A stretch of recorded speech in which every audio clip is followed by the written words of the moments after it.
MLA గారైన రఘురామకృష్ణరాజు గారిని మాట్లాడవలసిందిగా కోరుతున్నాం. రేపటి నుంచి వారు వేరే పదవిలోకి వెళ్తారు. అందుకు ప్రాబబ్లీ కొంచెం ఓపెన్గా మాట్లాడగలిగే అవకాశం ఈరోజు తమరికి ఇస్తున్నాం. ధన్యవాదాలు అధ్యక్ష. రేపటి నుంచి నా కష్టాన్ని గుర్తించి ఈరోజే నాకు మాట్లాడే అవకాశం ఇచ్చినందుకు మీకు నా హృదయపూర్వక ధన్యవాదాలు.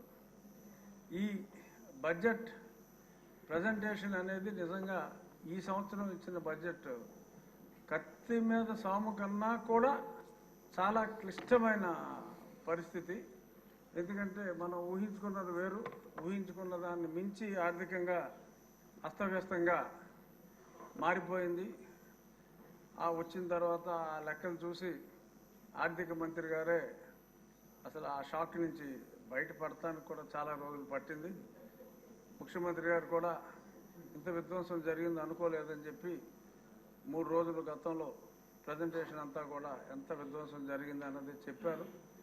అయినప్పటికీ కూడా మరి ఇప్పుడు ఆ బడ్జెట్ రిలీజ్ చేశారంటే అది ఒక్క చంద్రబాబు నాయుడు గారి వల్లే సాధ్యం.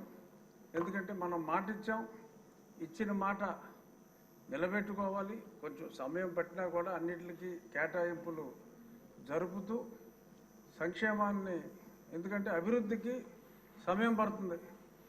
నారా లోకేష్ గారు 1,50,000 కోట్ల ప్రాజెక్టు కూడా తీసుకొచ్చారు.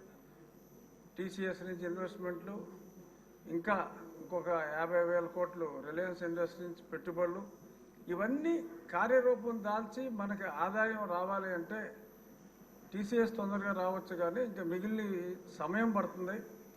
కానీ ఇక్కడ సంక్షేమాన్ని పక్కన పెట్టకుండా మరి రాబోయే రోజుల్లో వచ్చే అభివృద్ధి ఇది బ్యాలెన్స్ చేసుకుంటూ, అలాగే మరి గతంలో నేను ఢిల్లీలో కూర్చున్నప్పుడు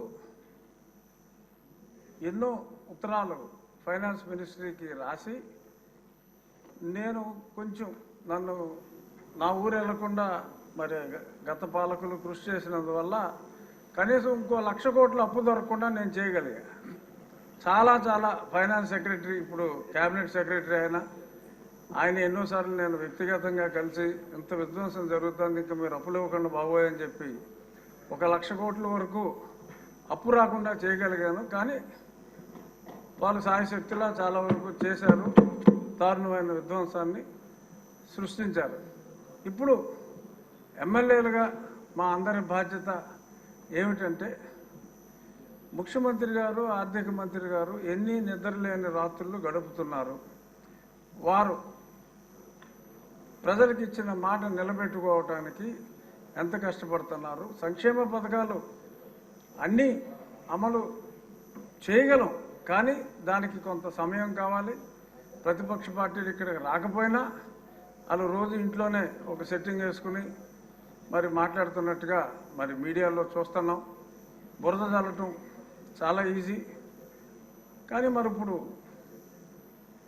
మాట ఇచ్చిన తర్వాత అమలు ఖచ్చితంగా అవుతుంది. కానీ పరిస్థితిని మా ఎమ్మెల్యేలు అందరూ కూడా నియోజకవర్గ ప్రజలందరికీ తెలియచేయాలి. ఒకదాని తర్వాత ఒకటి, ఒకదాని తర్వాత అన్నదాత సుఖీభావ కానీ, ఇంకా మహిళా నిధి, ఇవన్నీ కూడా జరుగుతాయి. ఒకే 6 నెలల్లో అభివృద్ధి కొంచెం పట్టాలు ఎక్కించి స్టెప్ బై స్టెప్ అన్నవన్నీ చేస్తాము అన్న మెసేజ్ని ప్రజలందరికీ మా శాసనసభ్యులు ఖచ్చితంగా తెలియచేయాలి.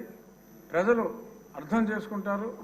ఎందుకంటే ఇప్పుడు మనం ఎఫ్ఆర్బిఎం చట్టం అనేది 2003లో వచ్చింది. ఎఫ్ఆర్బిఎం చట్టం వచ్చినప్పుడు దాని ముఖ్యోద్దేశం ఏంటంటే మన రెవెన్యూ డెఫిసిట్ 0 ఉండాలి, ఫిస్కల్ డెఫిసిట్ 3%ని, గ్రాస్ ఫిస్కల్ డెఫిసిట్ 3% దాటకూడదు అనే స్పష్టమైన ఒక ఉద్దేశంతో 2018 కల్లా 0 రెవెన్యూ డెఫిసిట్ ఉండాలంటే, అప్పట్లో మనకి చంద్రబాబు నాయుడు గారు గతంలో ముఖ్యమంత్రి చేసినప్పుడు సంక్షేమ పథకాలు ఉన్నా, ఆ తర్వాత కూడా కొన్ని సంవత్సరాలు మనకి రెవెన్యూ డెఫిసిట్ లేకుండానే ఉన్నాం. కానీ రాను రాను అలా తగ్గించాలరా బాబు, పైనుంచి 0 అంటే కింద నుంచి పైకి వెళ్లాల్సిన పరిస్థితి మనకు వచ్చింది. ఉత్తరప్రదేశ్ లాంటి రాష్ట్రం వాళ్ళు ఎక్కడో ఉన్నవాళ్ళు ఇప్పుడే లోకేష్ గారు కూడా చూశారు, సుమారు 70,000 కోట్లు సర్ప్లస్ రెవెన్యూలో ఉత్తరప్రదేశ్, అరౌండ్ 40,000 కోట్లు సర్ప్లస్ బడ్జెట్లో ఒరిస్సా ఉంది. అందరూ ఆంధ్ర రాష్ట్రాన్ని చూసి అప్పుడు చంద్రబాబు నాయుడు గారు ముఖ్యమంత్రిగా ఉన్నప్పుడు ముక్కు నేలేసుకునేవారు. వాళ్ళని చూసి నవ్వేవాళ్ళం మనం. ఇప్పుడు మన పరిస్థితి ఎలా ఉంది, వాళ్ళ పరిస్థితి ఎలా ఉంది. కానీ ఇదంతా చక్కదిద్దగలిగిన సమర్థుడు ఒక్క చంద్రబాబు నాయుడు గారే. కానీ వారికి మనం అందరం కూడా, ఎమ్మెల్యేలు అందరూ కూడా అండగా ఉండి ఈ కష్టాన్ని ప్రజలందరికీ కూడా తెలియజేసి రాబోయే రోజుల్లో తిరిగి ఉత్తరప్రదేశ్ని, అంటే ఉత్తరప్రదేశ్లో సంక్షేమం తక్కువ, మనం సంక్షేమం చేసినా కూడా అభివృద్ధి పదంలో నడిపించగలిగిన నాయకుడు మనకున్నాడు. కానీ సమయం పడుతుంది. రాబోయే రోజుల్లో ఒరిస్సాను మించి, ఉత్తరప్రదేశ్ని మించి FRBM దేనికైతే ఉద్దేశించారో అవన్నీ కూడా లిమిట్స్లో ఉండేలాగా చంద్రబాబు నాయుడు గారి నాయకత్వంలో మనం అందరం ఈ 5 ఏళ్ళు గడిచేటప్పటికి సర్ప్లస్కి వెళ్ళే విధంగా నడిపిస్తారు. ఆయనకి మరి పయ్యావుల కేశవ్ గారు, ఆర్థిక మంత్రి గారు కూడా ఉన్నారు. అభివృద్ధి బాటలో నడిపించడానికి, పరిశ్రమలు తీసుకురావడానికి, మరి టాటా పరిశ్రమలు కొన్ని వచ్చినప్పుడు మరి లోకేష్ గారు కూడా ఎయిర్పోర్ట్కి వెళ్ళి రిసీవ్ చేసుకుని ఎయిర్పోర్ట్కి వెళ్ళి డ్రాప్ చేయటం అంటే ఆ కమిట్మెంట్ ఉంటేనే సాధ్యం. వీళ్ళందరి నాయకత్వంలో డెఫినెట్గా రాష్ట్రం ఆర్థికంగా పురోగవృద్ధి సాధించి ప్రజలందరి అంచనాలని తప్పకుండా అందుకోగలమన్న ఆశాభావం మా ముఖ్యమంత్రి గారి నాయకత్వంలో ఉంటుంది. కూటమి నాయకత్వంలో, మీరు సీరియస్ అవుతారు, కూటమి నాయకత్వంలో పవన్ కళ్యాణ్ గారు, భారతీయ జనతా పార్టీ కూటమి నాయకత్వంలో ఖచ్చితంగా అభివృద్ధి వైపు పరుగులు తీస్తామని చెప్తూ చంద్రబాబు నాయుడు గారి నాయకత్వంలో మరింత ముందుకు సాగి పునర్వైభవం ఫర్ ఆంధ్రప్రదేశ్ వస్తుంది అని విశ్వసిస్తూ నాకు ఈ అవకాశం గుర్తు చేసి మరీ ఇచ్చినందుకు థ్యాంక్ యూ. ధన్యవాదములు.